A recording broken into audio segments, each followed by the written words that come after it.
Yo, what's up, everybody? Welcome back to the Media Mania Podcast. I'm your host, as always, the Media Maverick, Mike Weldon, and tonight is a very special episode. Not only is it a return guest, but it's also the Halloween episode of the Media Mania Podcast. And rejoining the podcast today is Mighty Thor and producer Valkyrie from Thor's Day Live. What's up, guys? It's just me today.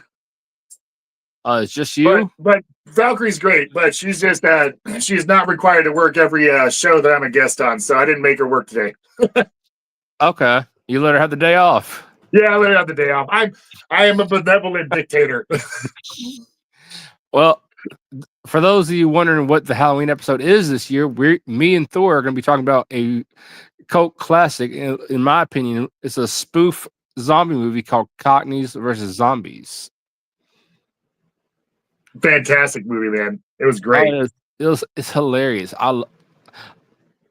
Just to jump right into it. The very first time I watched it, I think I watched it on Comedy Central. It was on late one night. I'm like, and I love zombie movies, and I gotta watch this. And it's a spoof. It's just a spoof zombie movie. Yeah, it's a comedy. It's a horror comedy. Yes, definitely, 100%.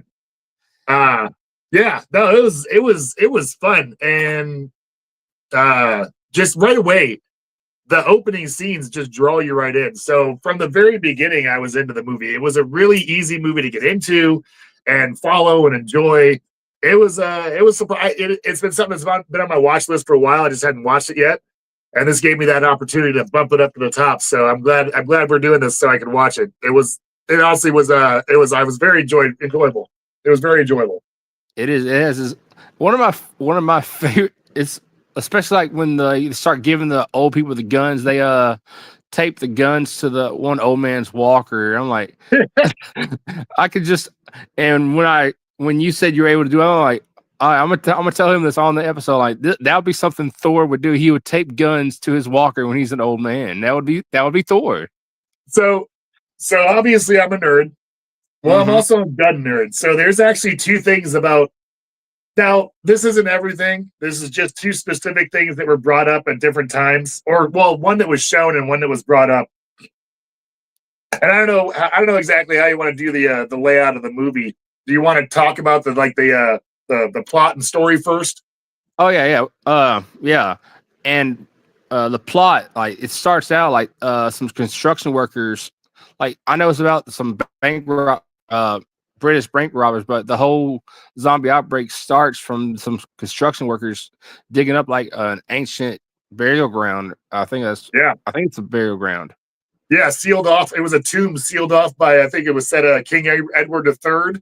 Yeah, and like 16 or whatever. I can't remember the year on it, but yeah, I think it was King Edward III that officially sealed it off in the movie. Yeah, and then some construction workers unearthed it and released the breakout, which was the opening scene, and that just draws you in because they don't hold back on the gore. And it starts from the opening scene when they first break it open. So again, this movie pulls you right in. Yeah, and the main characters in the movie are some bank robbers. They're trying to rob a bank to get enough money to keep their I think their grandpa's nursing home from being sold. Yeah. So there's a big conglomerate that's buying up property to build an apartment complex, and one of the properties they're buying up is the old folks' home. And so the kids and their cousin and a couple of their other friends get together to rob a bank to get enough money to save the old folks' home, or at least take care of everyone inside. Yeah, and then the outbreak affects them getting to the nursing home to get to their grandfather. Yeah, it's basically they leave their grandfather's nursing home. They go to rob the bank, and while that's happening, the outbreak happens. And then the rest of the movie is them kind of fighting their way back to their grandfather and the rest of the old folks to help them out. And one of the guys they're planning on robbing the bank with ends up, I think, either turning on them or getting killed, and they take his weapon stash to take to the old people. Yeah. So Mental Mickey, played by Bashy, he had the weapons cache, and man, like, yeah, so he showed up, and that was actually one of my first gun nerd things. So when Mental Mickey first shows up, I got notes. He says that his Remington 870 Express can hold 8 3-inch Magnum shells. But with the configuration shown with the 18-inch barrel, at most it's holding 6 in the tube and 1 in the chamber, so 7 total.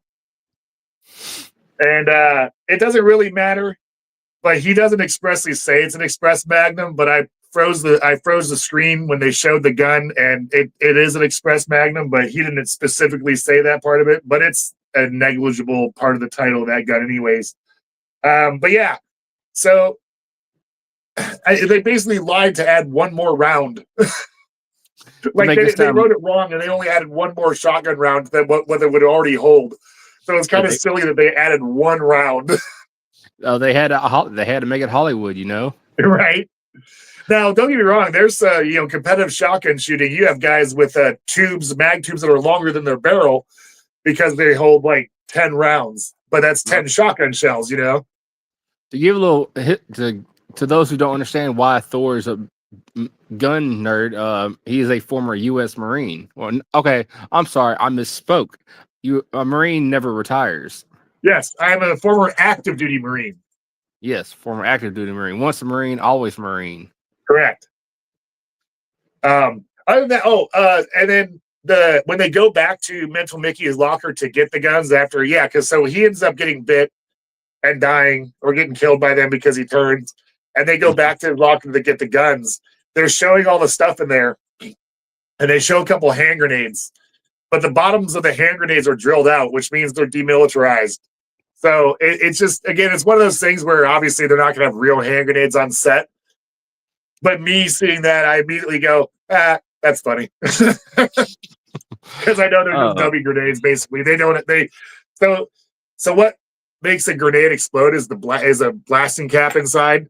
And it's enough force to ignite like the powder and then make the shrapnel part of the grenade blow apart. If you drill out the bottom and you still put a blasting cap in there, you're going to negate a lot of the explosion because it's going to go out. So it's a way you demilitarize a grenade is you drill out the bottom of it and take the blasting cap out. But even with the blasting cap in and the hole drilled out the bottom, it would still negate a lot of the pressure it would take to explode the grenade. So it wouldn't work as effectively. Oh, yeah, my grandfather, I don't want to get too off topic, but before he passed away, he had a real grenade that he had demilitarized. Yeah. You can get it's funny. I've seen them in anytime you see one of those joke desk things that says take a number and the number's on a grenade pin. I guarantee you back in the day, they used to just be demilitarized grenades because once you take out the explosives, it's just a chunk of metal, so it's not going to do anything. You could throw it at someone really hard. What did you think about some of the cast that they chose to be that's in the another movie? thing too. So Ray, the leader of the old folks home, the grandfather, he was played by Alan Ford, which Lock, Stock, and Two Smoking Barrels and Snatch. He's great in those movies. I love him from those movies. So when the moment I saw him in the movie, I knew it was going to be a fun time. And he does. He ends up being one of the best parts of that movie. Everyone in the movie has horrible trigger discipline, though. They constantly have their fingers on the trigger. I hated that part. And the other thing is, I'm sorry. This is so out of order. I like that zombies are a known thing in the universe of the movie. So when they see zombies, they're like, oh, those are zombies. And everyone acknowledges what it takes to kill a zombie, headshots. And there are so few headshots from distances that it would be so easy to guarantee a headshot. And they're shooting him like in the shoulders and legs. And that is so frustrating. And you're talking about one of my favorite scenes, the grandfather, the guy that plays the grandpa, he gave me one of my favorite scenes of the movie when they finally deliver the guns to the old people and they unzip the bag of guns. And the grandpa said, boys, now you're speaking my language. Yeah. I was like, oh, grandpa better go to work. Yeah, no, that was great. And I liked it when the former gangster, Yeah, with the fake leg gets bit, and they bite the fake leg instead of his real leg, and he takes it off and beats the zombie with it. Oh, just beats him with it. That was Oh yeah. that's hilarious. And the other thing is I know it's easier, and I know it's probably safer, but man, I hate CGI blood. I wish Hollywood would go back to squibs, like really nice squibs. I love the way squibs look on film when they explode, and I hate CGI blood. And they didn't overuse it in this movie, but when you have something that has as much gore as a zombie film, even if it's a comedy like this, CGI blood just even a little bit stands out so much. Especially if you have practical blood everywhere else, it stands out a lot. Well, I have a question for you, since you were talking about the guns a minute ago, and so was I. With you being a Marine and being a gun nerd, can you tell when they're using a prop gun and when they're not using a prop gun in that movie? One of the few things. So most of the guns, I don't know if they were necessarily completely fake or if they didn't look like they were all the time loaded with blanks. Sometimes that looked like the muzzle blasts were CGI. Yeah. I don't know if I know sometimes they were blanks, because like when Mental Mickey fires a shotgun off at the bank robbery, that's like blank shells going off. I can definitely see that. And one thing I noticed, and I slowed it down, when he's ejecting the shell in that scene, around the base of the shotgun shell, which would all be brass normally, and the primer in the middle, there's a black ring around the primer that's basically covering up most of the base of the shotgun shell. And I don't know if that was done to distinguish that it was a blank or to distinguish it was a dummy round, but it just stood out because it was usually when you looked at the base of a shotgun shell, it's all brass and you see the 12 gauge, whatever markings, and then you have the primer in the middle. This one had like where all the markings would be was just a black circle. And I didn't know why, but I was thinking it may have been a way to distinguish a dummy round or a blank firing round. I'm going to say most of the stuff was probably guns. I didn't. This is the biggest thing. Cycling. That's where you can tell if people are shooting guns and the action's not moving and it's not spitting casings out. It's not. They're not firing. There's nothing happening. They're just like they're adding whatever effects and afterwards. I didn't really look. I didn't really get a chance to see a lot of the guns fired, but like the Uzi, that one looked like they were using blanks a couple times. The grandfather's gun, he had the basically the M16A1, well A2 with a 203 grenade launcher on it, and that one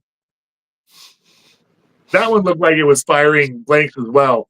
I've worked on it was a short film, and we had blank firing. We had like blank firing guns, and what we had was it was a real M4, but there was a adapter that went into the muzzle, the end of the barrel. And what happens is if you fire a blank out of a M16, because there's no bullet to stop the pressure and send it up into the gas tube to cycle the next round, you'll just fire one round and then it won't cycle another round in. So what you have to do is you have to block the majority of the end of the barrel to help basically build fake pressure like there's a bullet there so that the gun works properly. In the military, we use these big, huge square things that screw onto the birdcage suppressor or birdcage flash hider and into the barrel, and it's called a BFA, a blank firing adapter. And you basically screw it down, and it helps, again, it blocks most of the barrel and it allows that pressure to build so your weapon cycles. But they were big, bulky things that you could visibly see at the end of your barrel. The one we were using on this movie I did was like just the pin part of that at the end of the barrel, so you didn't have the big cage around it. And so when you were firing it on screen, it still looked like a regular gun. There was nothing crazy on it. And then it also would still give you muzzle flashes because some of the gas still escapes around the blank firing adapter. And it cycles your gun so you can continuously keep shooting and make it look more realistic. Some of the actions, the editing is so fast sometimes, especially with the gun firing and stuff. It's hard to tell a lot of times if the gun's actually being fired, the action's moving, or if they're firing blanks or adding stuff in CGI. Some of them definitely look like the person was just going, and they weren't firing, and they were just adding in the stuff. A lot of it's, if you're fake firing a gun, people always over exaggerate for some reason. And so they'll always do bigger movements than it actually would be. And that's usually when you can, especially people that maybe not have been around guns a lot. And then they're just kind of given guns for a movie or whatever. Then they're told to, fake fire it. They may have fired a little bit. And so they're going to exaggerate because they're thinking, oh, it's a gun. It's going to boom. No. Yeah. And so that's how you can kind of spot when someone's not actually firing and they're adding stuff in CGI. And there's a few scenes that I saw that in, but a lot of the gun fights were kind of, the editing was not overly choppy, but done in a way that it was hard to tell unless it was a very obvious CGI muzzle blast or something like that. It was hard to tell if they were using at all times either all blank firing or all CGI. I think it was a mix for a lot of it. There definitely was a fair amount of practical effects, and they used CGI, but again, it wasn't overused, but because of the use of practical effects, it stands out so much more. So to answer your question, a little mix of both. I think they were using some blank firing guns, and then some scenes they were adding CGI, and they just were, holding an empty gun or a dummy gun. I know from the little bit of research I did about some of how the UK is with guns. It's ridiculous. You have to have a license just for hunting, and you can't. We're talking the guns you can own are like shotguns, like double barrels and shit. Like they are super strict on guns. Yeah, I know. That's why they're more into using knives over there than they are guns. Yeah. Coincidentally, the UK kind of proved the point to people that when you ban one thing, people will just find another way. They will. Unfortunately. But that's just people. What did you think? I don't know if you ever seen the other spoof zombie movie that's based in the UK, Shaun of the Dead. I love Shaun of the Dead. It's one of the, I love the whole Cornetto trilogy. Yeah, which one would you say was better, Cockneys versus Zombies or Shaun of the Dead, or are they about equal to you? I gotta say Shaun of the Dead's better. I enjoyed Cockneys versus Zombies. I really did. It was very fun. But it was basically a retelling of Shaun of the Dead. It was a group of people finding out about the zombie apocalypse and then having to go save family and then get to a safe place. It was kind of the same story, so it's not taken away from that movie, but Shaun of the Dead just did it better. I would have to agree with you. Plus, the actors from Shaun of the Dead, like I've watched so much of their work, like from Hot Fuzz, and I can't remember the one other movie I've watched with them, and it's that one with the alien in it. It's Paul. Paul, yeah, they're just so. And then in World's End. Yeah, so the Cornetto trilogy is Shaun of the Dead, Hot Fuzz, and World's End. And then Paul was done. It's not actually part of the actual Cornetto trilogy.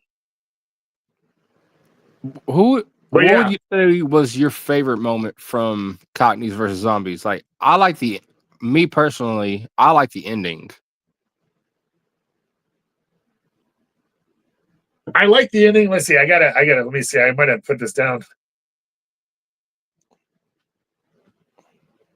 Oh, so the chick hostage. I gotta say this. This is for the ending. I think that Emma, who was played by Georgia King, by the end of the movie, she's just suffering from trauma and Stockholm syndrome.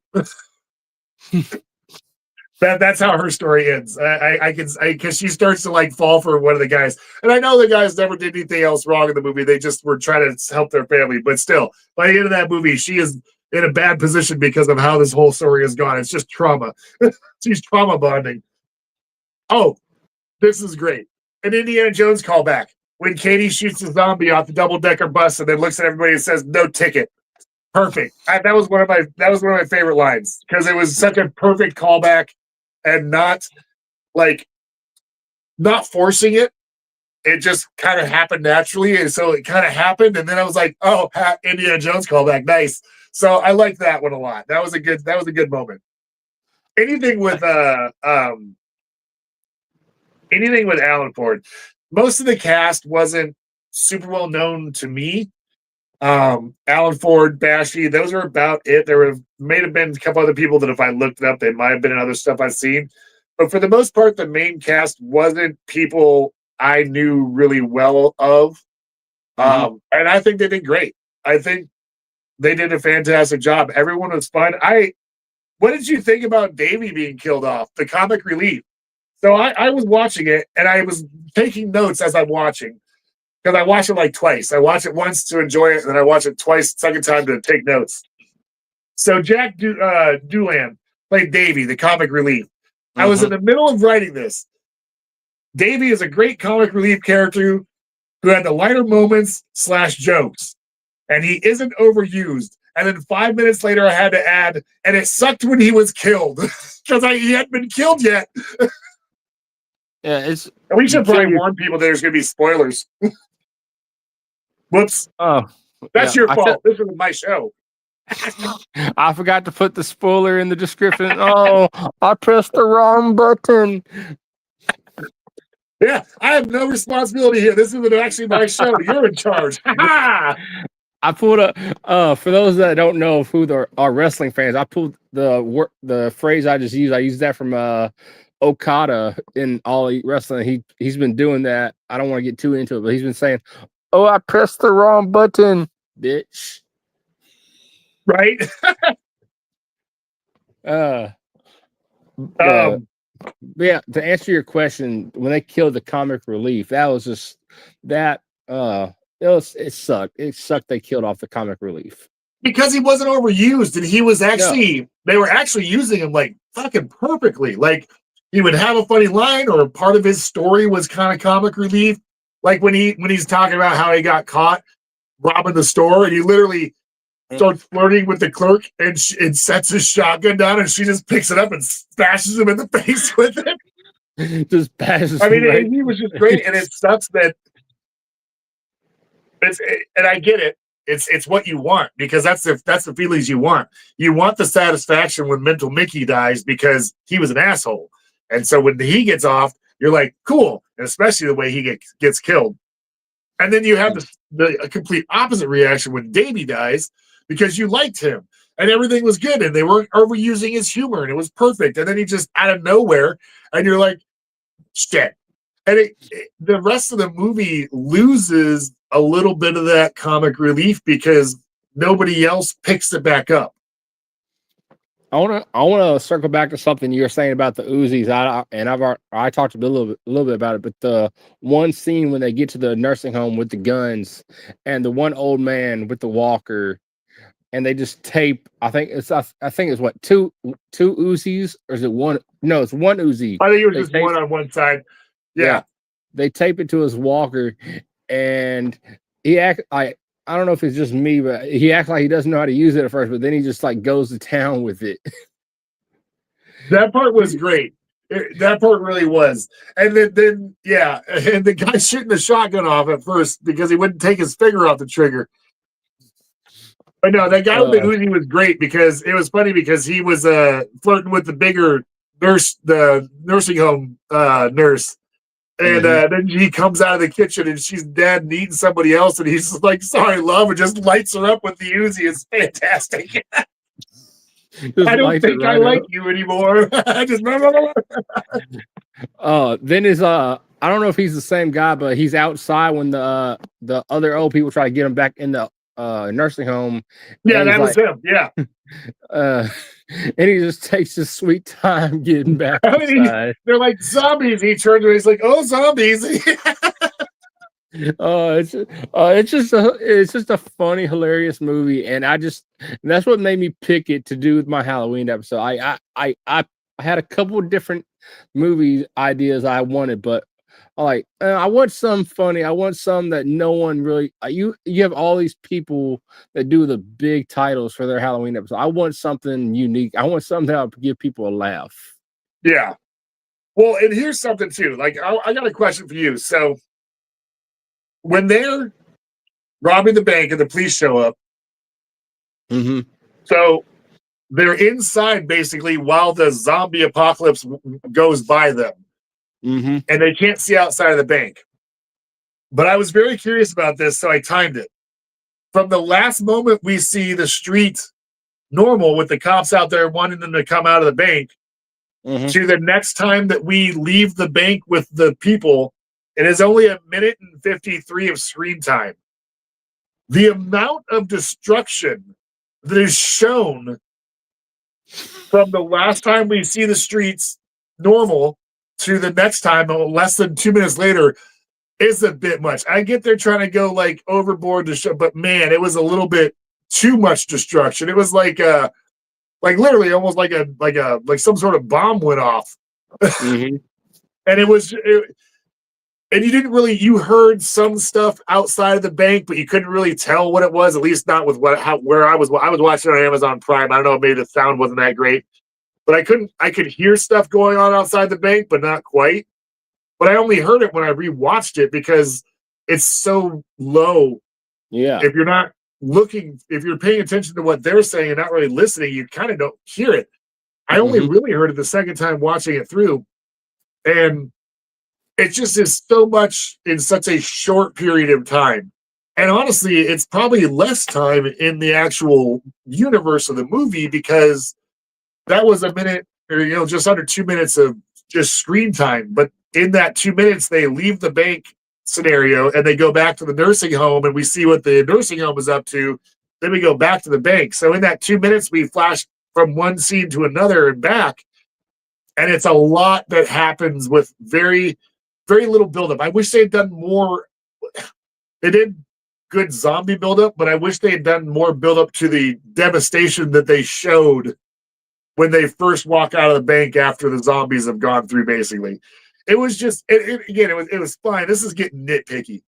It's just a bit much. Like I would have wanted to do more of a build up before that happened. But I also know they're limited on screen time and, editing and all that stuff may not have worked, but it was just a very fast jump from basically perfectly clean streets and normal people to like literally like a war zone.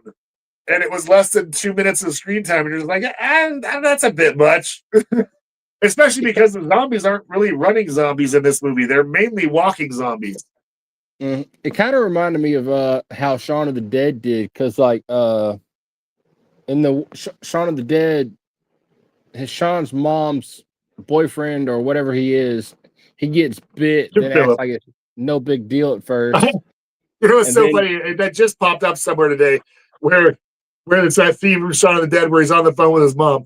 Mom, did you get bit? No, but I think Philip did. Oh, okay. And then what happened is, did she get bit? No, but Philip might have. Oh, okay. It might have to kill my step. And they're just like, whatever, because it's Philip. Yeah, like Sean and Ed, I think, get drunk one night, then wake up. Sean wakes up the next morning to go to work, and just everything is like you can tell the zombie apocalypse has started. Yeah, and that's like more time. That was like a whole night went by. Yeah, and there was even stuff happening the day before in that movie that they start announcing. If you're really listening, you start hearing stuff happening. Yeah. And then the next morning, it actually has happened, and that is good because even though that's a short time in the movie, like actual screen time, that is a full period of sleep for the most part in their world. So you can accept that as that this much time went by. And that's why I say that Shaun of the Dead just did what this movie is better. Yeah, and I think this is kind of one of those movies that followed the format, but wanted to make a movie, but needed to make sure that it was going to do, I don't want to say well, but like somewhat successful, and basically following the blueprint of Shaun of the Dead. And don't get me wrong, they did okay. It's just because of Shaun of the Dead, it's better. So again, this movie was fun, but again, if you've seen Shaun of the Dead, you've kind of seen this movie already. Yeah, and Shaun of the Dead has some unique kills with some weapons. Like they had the cricket bat, golf club. They use records. They use records to throw at the zombies. And it was Yeah, the like, only okay, kill in this movie was the hand grenade in the mouth. I that mean, was really. hand grenade in the I would not want to go out that way. Well, I mean, if you're a zombie, you're not really worried about it. No, but we're not zombies. Well, you know what, though? That moment that hand grenade goes off, guess what? It's not your problem anymore. Suddenly, it doesn't matter to you. That was something that an EOD guy, there was this explosive ordnance disposal was getting interviewed by some newspaper or whatever. And they're like, don't you ever worry about if the bomb goes off or something explodes? He's like, why would I worry? If the bomb goes off, it's suddenly not my problem anymore. I don't have to deal with it anymore. Not my problem. It's true though. This is an awesome episode. Dude.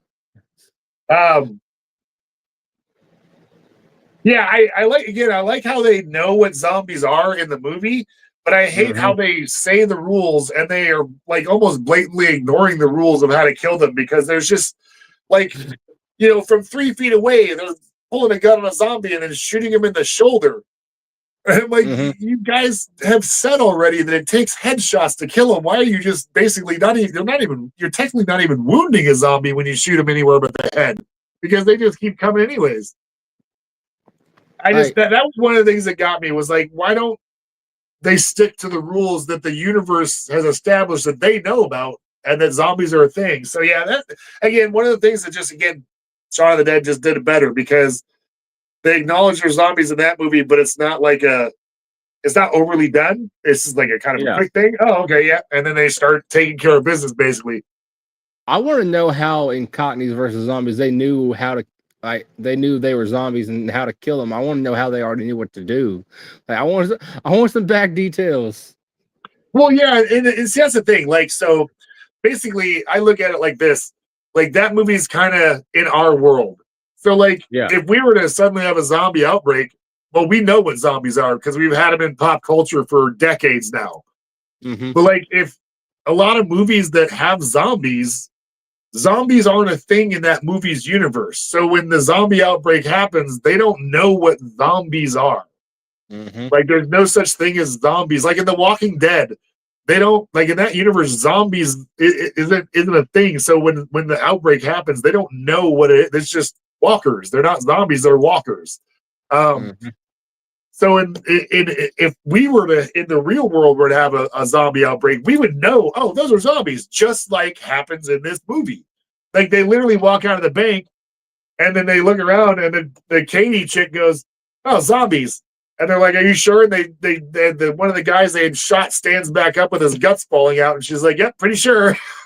And it's like, so it's kind of happens in a world similar to ours, to where something that is in the pop culture and cultural zeitgeist ends up coming true. And so we have a name for it already. Whereas like in the Walking Dead universe, zombies aren't a thing in pop culture. So when the outbreak happens, they're not zombies in that universe. They're just walkers or whatever, undead. What did you think about the two endings and how they're different from each other, from Shaun of the Dead and Cockneys versus Zombies? Where one, in Shaun of the Dead, it just shows Sean playing video games with Zombie Ed, and in Cockneys versus Zombies, they just get away on, I think, a ferry boat. Yeah. I mean, it leaves, okay, so in one way with the Cockneys versus Zombies, that leaves it open for interpretation. So you can kind of go with on your own at that point. You can say, oh, I don't think they made it. Or you can say, I think they made it to whatever that safety zone that they found out about earlier in the movie was at. But also the same can be said for Shaun of the Dead, because while it is a more wrapped up and concluded ending, there's still the possibility, because he's still sitting there playing video games with a zombie who literally tries to bite him a couple times when he sits down. And so eventually he's probably going to get bit, maybe, but who knows? So both end in a way that can lead you to speculate on what will happen next. Shaun of the Dead ties up the conclusion of the movie better while still having those possibilities that you can kind of expound on. Whereas Cockneys versus Zombies, it's almost like they ended the movie before the final fight of them getting to the secure area and surviving. So, like, in my mind, once they're on that boat, they would have gone a little bit and had to get off for some reason, and they had to fight their way to the base. And once they're with other people, they're safe. So, again, maybe not everyone's perfect example of an ending, but it would have been a tighter conclusion. But I also don't have a problem with just the speculation, but just the way it kind of drops off there. It didn't conclude the movie completely to me, if that makes sense. Whereas with Shaun of the Dead, it concluded the movie, but also left things to where you can speculate on whether it's going to be a good thing or a bad thing, or whether it's going to happen again. Where this one, they're still in the middle of the zombie apocalypse, and they just end it with them on the water, and not even on a large body of water, just on a river. They're just on a river, I know that you can eventually get to where you need to go, but and they just kind of end it, and it's kind of like a cliffhanger ending that didn't need to be a complete cliffhanger ending. You could have left it open for speculation without just kind of ending it in such just suddenly in my eyes. Like, it was a very sudden ending. Like, everyone's like, yay, credits. There's still zombies everywhere, but they're just like, yay, credits. Like, I would have liked to see just a little bit more to wrap it up. They wrapped up the characters well, and they wrapped up the character story well. They wrapped up the character story very well. They showed everything with the boys, why they wanted to do it. They explain why they want to do it later on. They go through everything. They actually end up getting more because of the misunderstanding with I believe the construction company is like embezzling money, because this one guy's trying to hide money. And then when they show up to the bank to rob it, they're wearing uniforms from the construction site of the same place where the guy's trying to launder money from. So when they show up, the lady's just like, "Oh, you're here for the money? Follow me." And they're just like, "What's going on?" But it just like, and then they go from there, and then they get the money, and then they find out about the zombie apocalypse, and then they're fighting through that, and then they get their grandfather and all the other old folks. And it's just, again, it's they finish the character stories, but the movie story of what's going on just kind of ends. And I just don't think it was done well enough to end it like that in this example. Like, for this movie, this movie should have been ended a little bit differently. Whereas other movies can end like this and be good, those movies have a little bit more preceding that moment that builds up to it. So that was the only thing. Again, it's a nitpicky thing. Oh yeah, but with a movie like this, I mean, it's only really nitpicky I'm going to be, because I'm not going to bitch about the writing. I'm not going to super bitch about the editing, because obviously this was a lower budget movie. Mm-hmm. People know, and if you don't know, here's a tip: if you want to make a movie and make money, make a horror movie. Horror movies almost always earn money because they're super cheap to make, and people always want to see them. So you almost always make money on making a horror movie. So I know it was probably a lower budget movie, especially because they only had a couple like notable names in it. Again, a lot of the special effects were done After Effects CGI, because it probably was the cheaper route and the easier, more practical route to go. Where was I going with this? But yeah, overall, like, again, it was a good. It was a good, like, character story was good. Mm-hmm. Movie overall just kind of ended, and I wanted just a little bit more. Like, it left me wanting, like, Shaun of the Dead ends, and I'm like, oh, that's good. But I can still speculate on what's possible, what might happen. This one ended, and I'm like, I want a little bit more.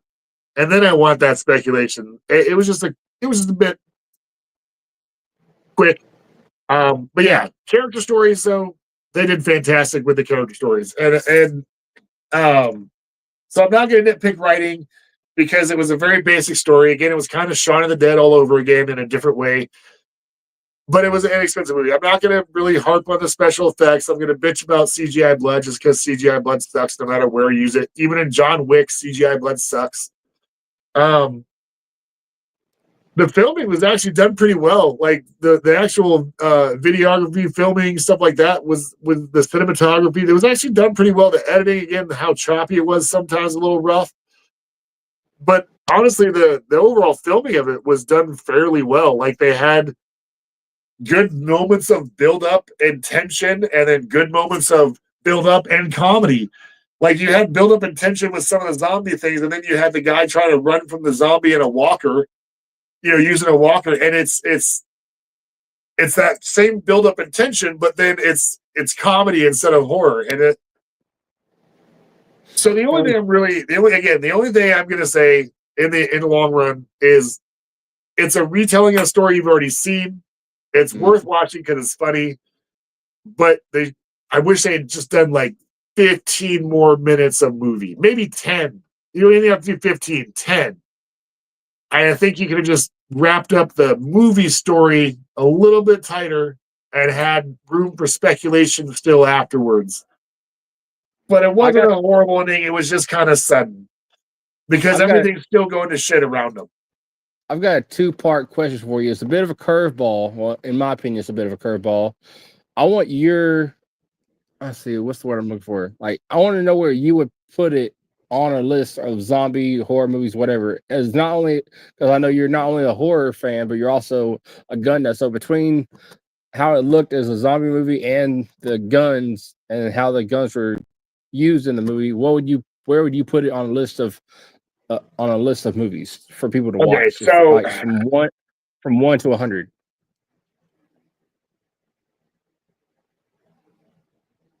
So what? So like, are we saying like Shaun of the Dead's like the bar to reach?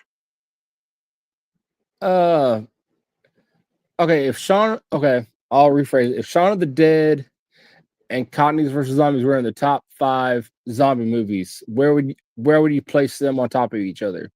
Where would you place them? So let's narrow it down a little bit more because we'll have to say like kind of comedy zombie because I can't really put Cockneys versus Zombies up against something like the original zombie movie or Land of Living Dead. I can't match those because those are serious ones. Mm-hmm. But like with Shaun of the Dead, I can't really pull too many other comedy zombie movies off the top of my head right now. I know there's some out there, but honestly, it would probably be like a 3 because I know I've seen some other comedy zombie movies that are just shit. Mm-hmm. And if Shaun of the Dead's going to be number 1, which I would definitely put it as far as movies like that, it's definitely number 1 spot for me. Okay. There's probably something I've seen that's in between. I can't think of anything right now, it would probably be a 3 because I guarantee you there'll be one more besides Shaun of the Dead that would beat it. But I know there'll be a couple that are not as fun to watch, but are still trying. That'll be a little bit below it. So probably like 3, 4 at the most, depending on if there's another one out there that's a little bit better. But it would still be. It's a slightly above average movie. Okay. It's fun to watch. You'll enjoy moments, and then you'll be happy that the characters go through what they go through, and you'll be. I feel like most people will be happy with the characters' conclusions and the character stories, even if they're kind of disappointed, like I was with how the movie ended overall.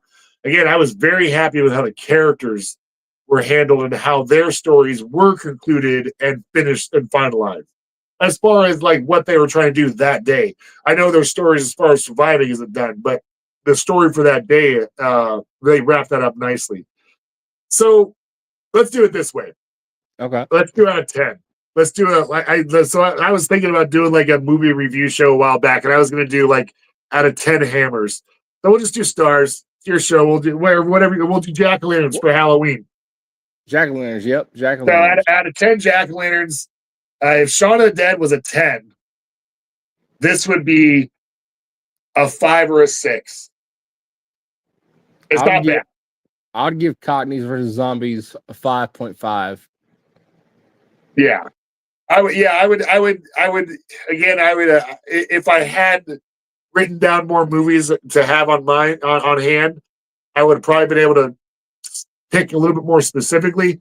But I would say about a 5 or 6. So yeah, and again, it's if you have Amazon Prime, it's on there. You can just watch it. So if you have Amazon Prime, just watch it. It's free, or it's part of your subscription, so you're not paying any extra.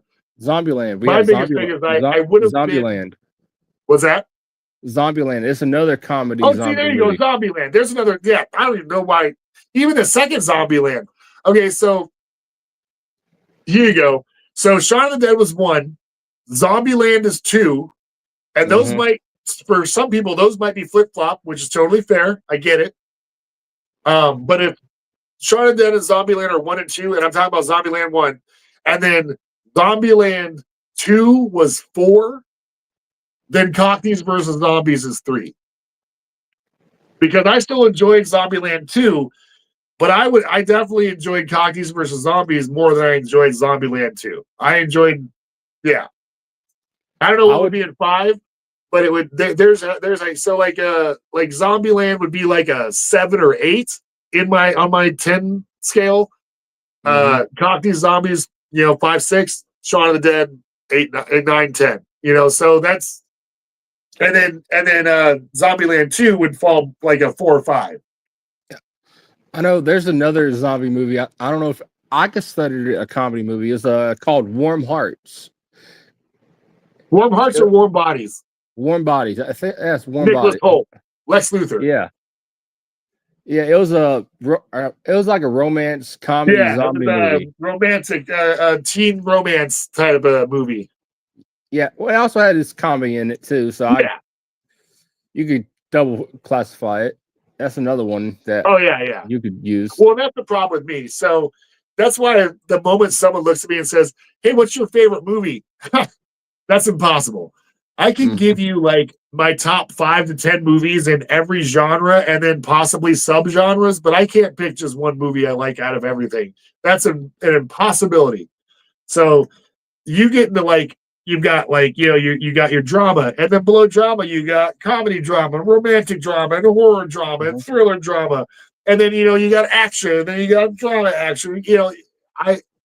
I love movies in general, and that's why it's so difficult to like put movies on a scale sometimes. And that's why I like the 1 to 10 type of thing, or like thumbs up, like Siskel and Ebert used to do.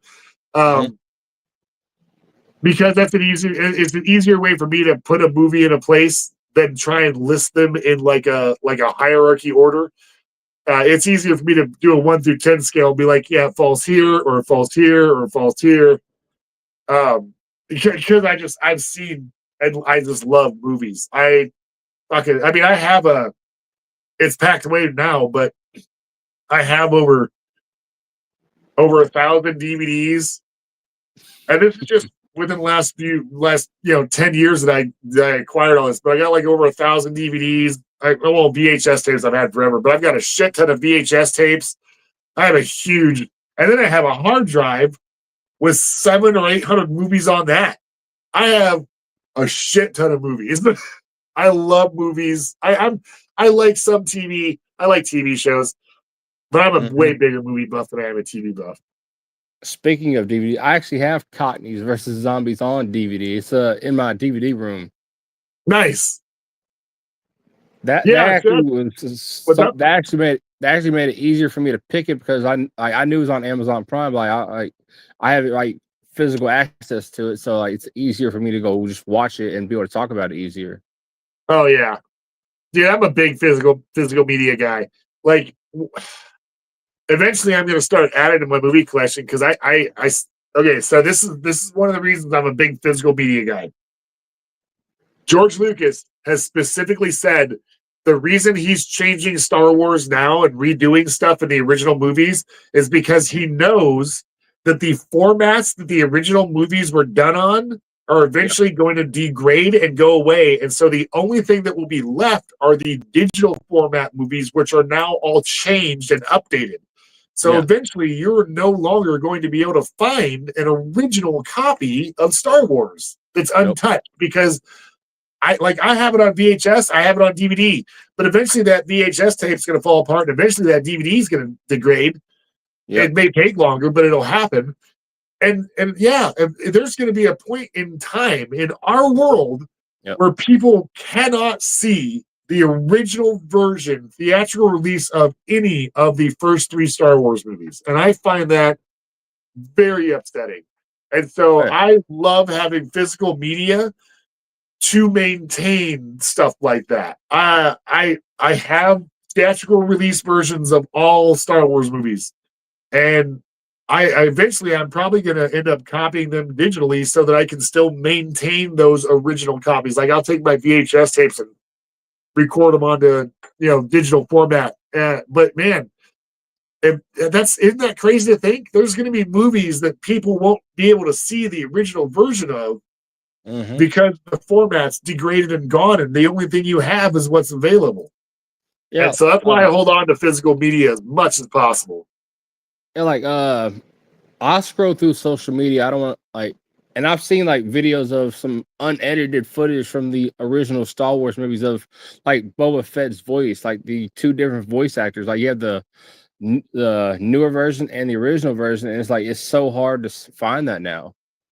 Yeah, dude, the first thing, one of the first things was change. Like, okay, so the very first update to the original Star Wars trilogy that George Lucas did, I didn't have a problem with, because that was just like in Empire Strikes Back when they're doing the snow speeders. In the original films, you could see through the cockpit lines because it was they did the plate filming where they did different layers for the effects. Yeah. You could see through the cockpit lines because they were added in after. And all they did was went in and darkened those so that you couldn't see through them. And they added the explosion of the Death Star. And I was okay with that. And then they did shit like Greedo shooting first. And I was not okay with that. Because I'm sorry, Han Solo is a scoundrel and an asshole. He is going to shoot you first if you are threatening him. Stop being a fucking bitch about it. People can be assholes, and you can represent assholes in film. It doesn't make us like him any less. He got himself out of a horrible situation with someone who was obviously going to do harm to him. So yeah, and then it just got worse and worse. And they started adding more and more shit and taking shit away. That's what I hate. I hate them taking away stuff. All right. It's terrible. I have a question. It's a Halloween thing. With it being the Halloween season, and for anyone watching who's a Halloween spooky horror movie lover, where would you get during this time of year? Where would you tell them to go? What movies would you have them watch to get into the spooky season feeling? You know what?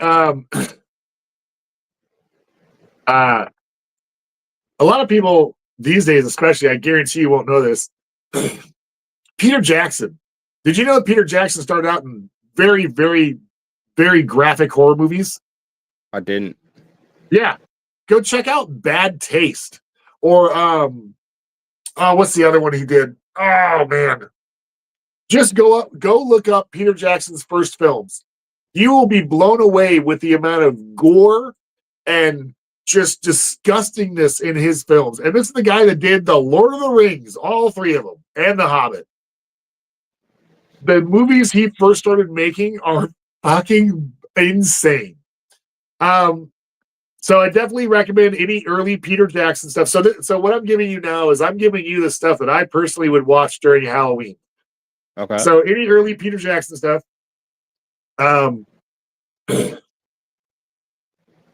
Let's see, what else would I do? I'm a slasher guy, so any Friday the 13th, Nightmare on Elm Street, Halloween. Yeah. Evil Dead. Any of the Evil Deads. If you want to be scared, watch the first one. If you want to laugh, watch the second and third one. Watch them all though. Man, what's else? You know what? I'm gonna throw a curveball out there. It's The Great Pumpkin, Charlie Brown. That is a fucking Halloween movie that everyone should watch for the season. Love that movie. The other podcast I'm a part of, the Mayhem Media, we're doing a episode this Friday night on the Friday the 13th movies. Oh, nice. I I forgot, love. I forgot what I was going to say. Oh man, I love Friday the 13th movies. I love it because I'm a huge Kane Hodder fan, and he is the guy who's played Jason the most times. He's played him 4 times, I believe. And he played him in Jason X, which is one of my favorite iterations of Jason because of how he looks in the end. I know people don't like it. I don't care. Fuck off. I fucking love the way Jason X looks in the end of that. He looks like such a fucking badass. Oh yeah, I forgot. Oh yeah, for those that don't know it, I'm not. It's not up right now, but Thor is actually. He helped me make my Halloween logo of the podcast for Halloween. Oh yeah, I forgot about that. I appreciate that. Yeah, it's up in the corner. You can see it. It's kind of tiny. Oh yeah, Oh yeah, I didn't know. I forgot I put it up there. But yeah, he that was fun, He man. made that for the podcast, and I appreciate him making it. It looks awesome. And he really went into detail making it look like Freddy Krueger got to try to get to Media Mania in our dreams. You know, I this is the thing. So when you showed me the original design, I saw what you wanted and I saw what you were going for. And I'm one of those people that like I'm a good builder onto. Like I can come up with ideas, but like what I do best is like when I'm trying to think of something, Valkyrie will just like say one word, and the word it will just trigger the entire idea. And so I'm good at building onto like a simple idea, not taking away from your design. I just say like I'm good at building onto. So when you showed me what you're trying for, what you're doing, it morphed in my mind, and it just changed a little bit to where I'm like, you know what, it could be. I can see what he wants, and I think I can show him just a little bit better version. And I'm glad you like it, man. I feel like I represented what you were really wanted to show with that logo. Oh, speaking of Mayhem Media, we have a guest trying to join in. I'm gonna bring him in. He's the host of Mayhem Media and the owner, JD. Well, I'm not trying to bust into your show. You asked me if I could join you, and is he here? Is he in the chat? Oh, hey. Yeah, he's here. What's up, man? Hey, how's it going? Nice to meet you. Can you guys hear me? Yeah, he can. Yeah, we can hear you. All right, I just want to make sure you guys. What's up, man? It's nice to meet you. Yeah, nice to meet you too, man. Thanks for coming on. I don't think Thor can hear you. No, bummer. Thor can't hear me? No, he can't hear you. Well, that's disappointing. All right. I don't know, man. I'll leave. I will try it again. If not, I'll just bail out. It's not a big deal. I can hear him. I can hear him on the replay. I can't hear him on my thing. On my main camera. That's definitely weird. All right, let me try again. I'm gonna come right back. What was I saying? Oh yeah. You were talking about it a minute ago, Charlie Brown. You made me feel old when you saying it was the Great Pumpkin Patch, Charlie Brown. Like, what are you trying to do? Make me feel old, Thor? Yeah, you want to talk? Oh man, you don't even. Frog, what happened today? There was something that like popped up, and I'm just like, God damn, I know that because I'm old. Yeah, why don't you? Something. I have something you don't. I have something you don't. Then what's that? A full head of hair. I got something you don't. Oh, don't you dare. Don't you even dare. I already know what you're bringing out. Don't you dare. I already know. I was going to grab a wig and throw it up, but I can't find it. Oh, I see. What do you think I was going to bring out? I thought you were bringing out the Deadpool again, the Deadpool. I mean, he's right. He's right there. Yeah. Oh yeah, another thing you brought up, you're talking about Kane Hodder. I'm still mad. Dude, I'm still mad at you about something. I'm still jealous of you about it. And I've been because Kane Hodder and one of your former guests got to meet Kane Hodder this past weekend. Oh. Yeah. Yeah, you know what? Honestly, I've never got to meet the guy. I would love to. I've never been at close to a convention that he was attending when I was able to go, unfortunately. I would love to meet him, though. He's a juggalo. He's done stuff with he's done stuff with ICP, I believe, because he's done. I'm pretty sure he's done some stuff with them. Yeah, your former guest, the Black Dahlia, got to meet him this past weekend. Oh yeah. And apparently, that's a double whammy for you. Yeah. You get. I'm still trying. I'm still trying to get her on a show.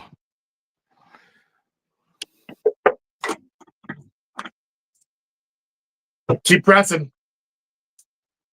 Man, it's just. Apparently, I didn't know she's a juggalo as well. Oh yeah, she done stuff with JCW, I believe, or she wanted to. I can't remember. Did ICP? Did they ever do any Halloween albums? Like, so every year they do their annual Halloween show, and when they do that, they'll make a single, and they'll give you that single for free at the show, except for the year 2000. 2000 Halloween show, they did an entire box set of 4 CDs, a t-shirt, a poster, a sticker. They're all numbered. There was only 2,000 of them made. But they do it every Halloween. So, yeah, they do it's not a full album, but it's a single, maybe 2 songs. But they do a dedicated Halloween show every Halloween. And it's almost always, I think it's always been in Detroit. Like, they've never done the main Halloween show on Halloween. They've never done it outside of Michigan. It's always, I'm pretty sure they've always done that one show. They've done the Halloween tours, but their actual 30th and 31st shows are usually always in Michigan. See, I need to catch I have not been to an ICP concert yet. Dude, they're touring right now. They're actually in LA tonight. I'm surprised you're not there. You know what? I hate to say it. I know stuff's gone up in price, but man, back in the day, I never paid. Okay, unless it was a multiple day event or like that box set, I never paid more than $20-$25 for an ICP show. Again, unless that Halloween show where I got that box set was $100 for the show, but I got that a box set well worth, in my eyes, over $100, and I got to go to a concert, so I got my money's worth. But for just a regular concert, just to get to the show, usually to get in is $20-$25. This is going to be over $70 just to get the ticket. Not even driving to LA, getting there, parking, just for the fucking ticket. They wanted $70 goddamn dollars. And I know part of that's because of fucking Ticketmaster. Yeah, Ticketmaster. Because when IPP used to sell their tickets just through the fans and shit, they were always cheap as shit. And now you have to go through Ticketmaster for all these shows, and Ticketmasters they're just fucking assholes. They've fallen from grace. And I remember Ticketmaster used to be a shit. You'd be waiting outside the store in line and waiting for tickets to go on sale. And then the moment they go on sale, the line would start moving. And man, and nowadays, because of online shit and just their monopoly on stuff, oh God, it's just horrible. And then the scalping shit. Yeah. So unfortunately, I missed this show, but I was trying to go. In fact, I told you when you first asked me about this show, I'm like, I might be going to an ICP concert that night. But yeah, I remember that. Yeah. It didn't work out. So if you had to leave the people who are watching, if they're big spooky, if they're into the spooky season or horror fans and they celebrate during this time of year, what would you tell them? What would you leave them with to lighten their spirits up during the spooky season times? Like words of wisdom? Yeah. It's only real if you believe in it.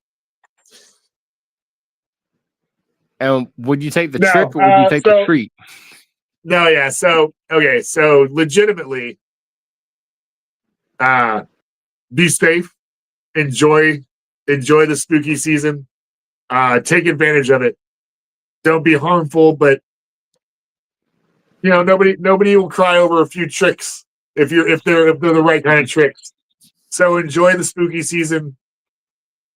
Don't let people tell you that you can't because you're too old. If you want to go trick or treating, go trick or treating. It doesn't matter how old you are. If you know what, that's the thing. You're only as old as you let yourself be. Yeah. You know, if you, I went trick or treating until well into the age where people would look at me going, "Aren't you a little old?" And I'd be like, "It doesn't matter." And then I had kids, and it gave me a reason to go back out and trick or treat again. So I was going back with my kids now. Give me candy. Yeah. Hey, it's free candy, man. Who's going to turn that down? If you're an adult and you don't see the benefit in a night of going out and getting free candy, something wrong. Something wrong.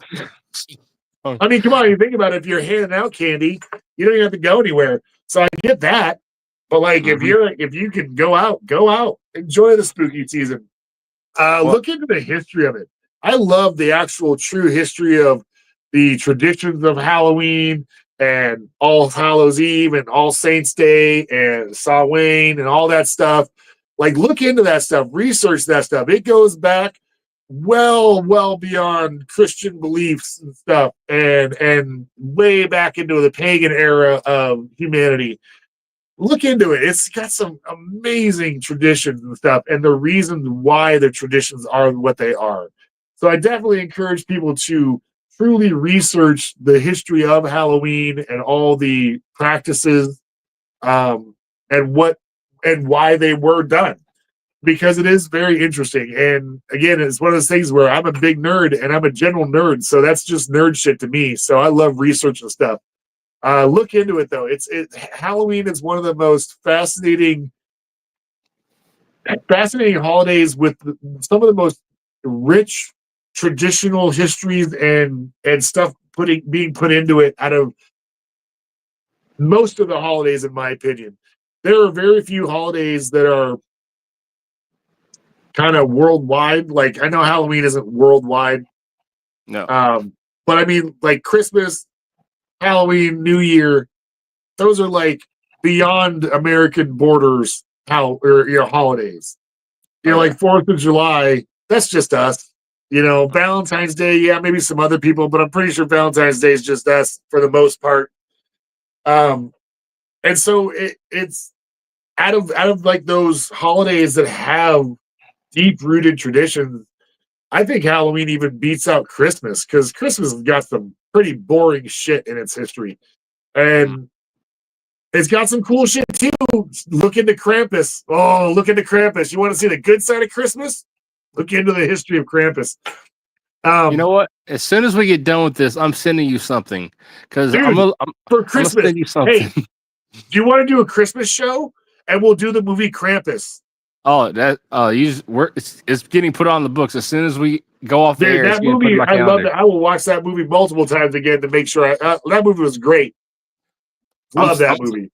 I'm gonna send you the one song no one wants to hear right now because it's too early to hear. I'm gonna send it to you. No, don't you dare send me Mariah Carey's. Don't you fucking dare. I will do it. I'm gonna do it. I'm gonna do it. It is not even past Halloween, sir. That is rude and disrespectful. It's rude and disrespectful to I this dare you to play it now. I can't play it. I don't have anywhere to play it on right now. You can play 5 seconds of it. That's technically fair. I'm on my phone. I don't have it. I don't have it ready to upload. 5 seconds of it would just be like, and I'm gonna send it to you. I'm gonna send it to you. I'm gonna counter this by giving a shout out to an awesome musician. Shout out to the Phantom AD, by the way. I'm wearing his shirt for this Halloween show.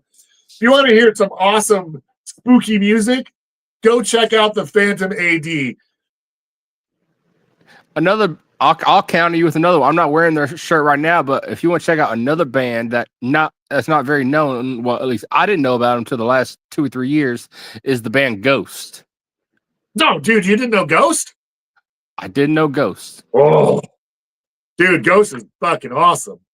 I know. My ex-girlfriend got me into them. Yeah. Yeah, Ghost.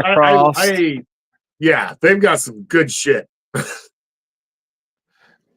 It's funny because it's not, but I kind of jokingly to myself, I call them like pop devil music Mm-hmm. because it's like kind of satanic, but it's also kind of like fun sometimes.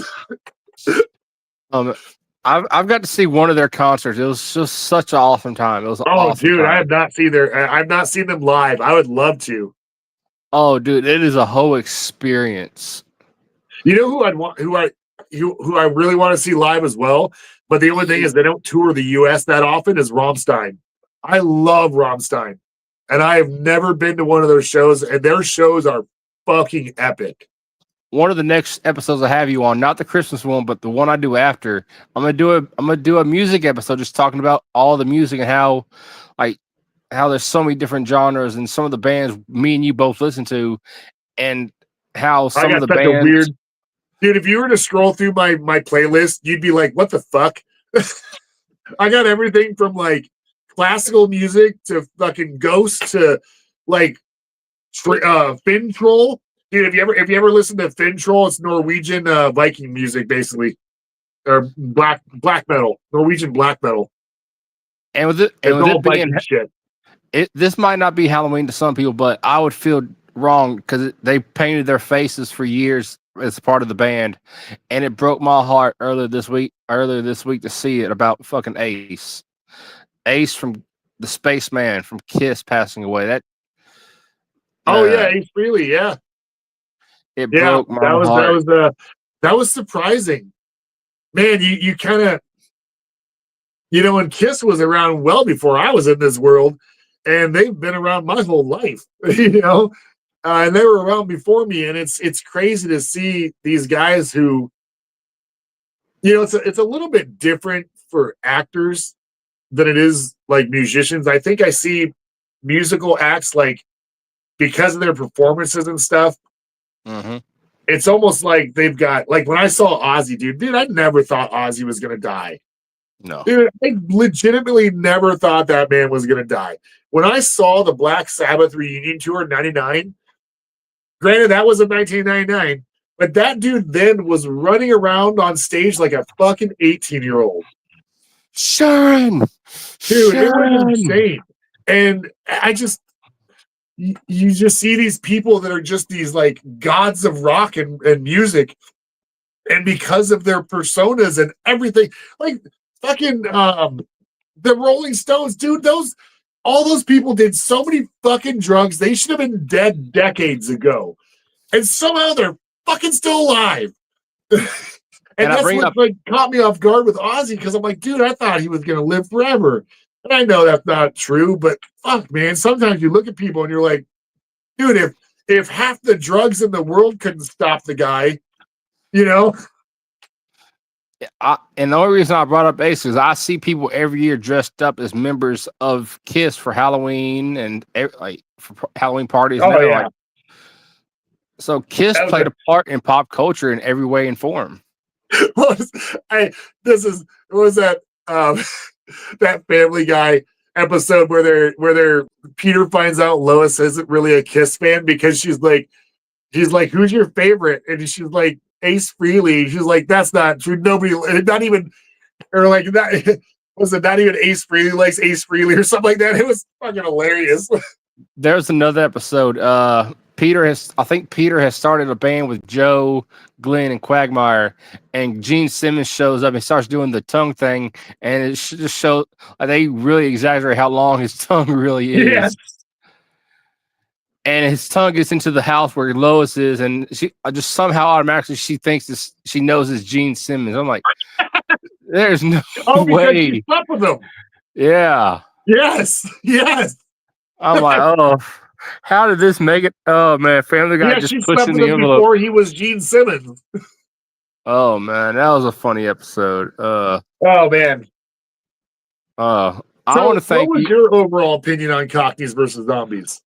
Like, what was your end-to-end overall like breakdown of like how you enjoyed it? Oh, dude, I not the first time, but another time I watched it. I was drinking a beer the first time I watched it. I was drinking a beer. Just some of the, and just it was so. I was drinking my beer and I spit my beer out laughing at it. It was so hilarious. It's like How is a zombie movie this funny? It's not supposed to be this funny. I'm not gonna lie. This isn't really a slight on movies. It's just because of the situation. Like a lot of times when I'm watching a movie, I'll be watching on my tablet or whatever, and I have an earbud in. And so when something funny happens, because like Valkyrie's watching something else or something, like I'm like more hesitant to like be loud about laughing and stuff. And so I find myself a lot of times laughing at stuff, but not laughing out loud. Like I'm laughing in my head because I'm like I went and saw the new Superman movie, and like there was in the beginning of that movie there was things that happened, and I found myself sitting there and I'm like, this is funny, but I'm like thinking it and I'm not like reacting, and I'm like, oh shit, I gotta stop this. So the one thing I will say about the movie is it legitimately got me to laugh out loud unexpectedly during certain scenes because of the humor in it. And if you watch this movie, if you're drinking something, don't be drinking anything during the scene. You'll spit your drink out. I'm gonna put the official stamp of approval on this and say that this would be a good movie to watch when you're stoned, because it's not scary. It's got some gore, but it's not like the scary gore. It's just kind of it works for the scene. The comedy will hit harder if you're a little stoned, and the overall mood of the movie will just be better. I feel like this is a good stoner comedy horror. I'm gonna be a good host here. I'm gonna be a good host. I know we already did it with the jack-o'-lanterns, but since your show is called Thursday with Cockneys versus Zombies, from 0 out of 10, how many hammers would you give it? That's what I was going to do on my show. So I will give Cockneys versus Zombies. You know what? I don't want to do it average because it's not average. I will give it a definitive 6 out of 10. Six hammers. Put the approval on that. Well, I want to thank my friend and guest Thor for coming on the episode tonight and just making this another awesome episode. It's always an awesome episode having him on. And Thank you, dude. And we didn't have Valkyrie. She also makes the show. She makes not only when she's on here on this show, but when she does Thursday live, she just makes the show so much better interacting. We'll have her on for the Krampus one. I'll make her watch Krampus with me, and that way we can have her on for it. It's going to be another awesome episode and just crack some more jokes. And as you can see, I'll have I'm starting to get my setup a little better. I want you to see this. I don't know how well this is going to come across. I want you to see how prepared your guest was. Like I had notes. Like I see that. I see that. I love it. I love it. I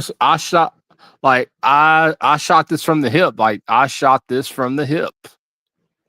Yeah, there were certain things I was like, you know what? I got to make sure that, because I'll ramble. The only reason I do this is because I'll ramble too much. Like I've done it already on this show. But I was like, I've got to, like, it's not a lot, but everything I have here, I was like, this is specifically something I need to make sure I point out. And I think I've hit everything. Oh, you know what we didn't hit? I got to say it. And these are for any of my UK friends out there. The soccer hooligans. This is my favorite scene. Sorry, I got to cancel the no ticket one. My favorite scene is the two opposing soccer hooligans turned into zombies are still brawling and stabbing and hitting each other because they're opposing soccer team hooligans and fans. That was perfectly done. I completely forgot about that. It was at the bottom of my notes. I didn't see it until just now. That was one of my favorite scenes where the soccer hooligans as zombies were still fighting each other because they're opposing fans. That was fucking great. Oh, if y'all haven't, so there's my final word on the movie. And if y'all haven't yet, if you don't follow Thor already and producer Valkyrie, y'all gotta go give them a follow. Go follow them on Instagram, YouTube, wherever Thursday is. Go follow him. He is awesome content, an awesome dude, and my page and my podcast would not be what it is without him doing what he's done to help support this. I appreciate that, man. Thank you. Yeah, and make sure again, go follow Producer Valkyrie on Instagram. This is her Instagram right here. Go give her a follow. She's awesome. And go give Thor here a follow on Instagram as well. He does some awesome content, and he's also, I don't have the Instagram for him yet, but Thor's Day is also partnered with the Real Moment of Truth faction. Yes. Yeah. So Wrestling with Thor, my second show, we do in partnership with Moment of Truth. Yeah, and if y'all haven't yet, y'all gotta go check out. Just look at some of the stuff he does to help promote his page. I love. We're doing big things there. Coop is doing huge things with Moment of Truth. He's really helping those our faction out and getting wrestlers. He's helping out wrestlers big time. It's fantastic. Doing a lot of good stuff. And again, thank y'all for watching. If you catch this on the replay, I hope you enjoy it. And for me, as the Media Maverick, this is me telling you happy Halloween. I hope you get some candy and enjoy your tricks and enjoy your treats. Happy Halloween, everybody. Thank you, man. Appreciate you.